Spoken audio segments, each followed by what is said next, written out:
The Democratic National Committee presents another visit with the man from Libertyville.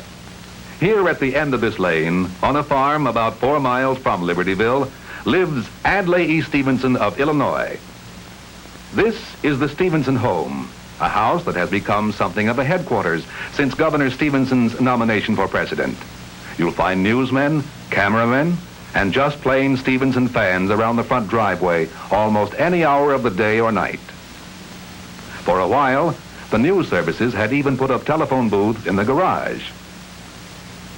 Today, a special guest has come to visit Governor Stevenson.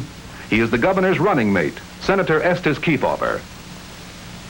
In the living room, we find Senator Kefauver talking with Governor Stevenson, his son John Fell, and his daughter-in-law, Nancy. I think it's an amusing picture and an interesting memento of that campaign of 1892, Estes, when my grandfather Stevenson was elected vice president with Grover Cleveland. And here, by the way, is something that will interest you. This old inkwell was presented to him by the senators when he retired as vice president in 1897 and as presiding officer of the Senate. I think grandfather was a good vice president. Certainly he must have been a popular one because he was nominated again in 1900. But in those days, a vice president didn't have much opportunity to exhibit his abilities, as you know. But today, Adlai, I don't think that people look at the office of the vice president in the old way.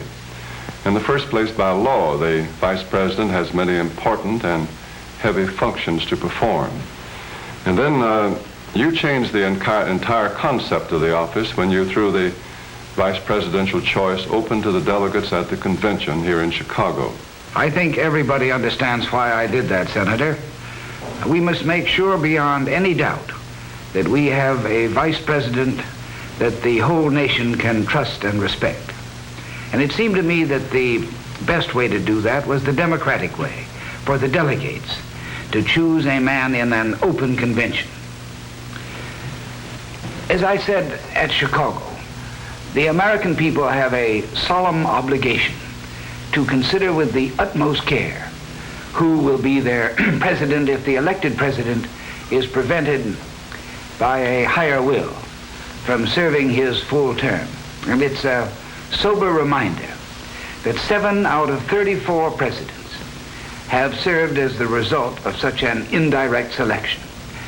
For that reason, I think it's important for all Americans to realize that the vice presidential candidate must be a person fully equipped to assist in the discharge of the most exacting job on earth, and second, to himself assume, if need be, this highest responsibility. In other words, Estes, what I'm trying to do is to tell you how pleased and honored I am to have you on the ticket with me. I'm glad to have you aboard. Well, thank you, Adlai.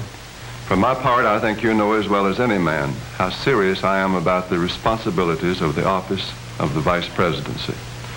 So naturally, I'm going to conduct my campaign in a manner that's in accord with the high dignity of that office.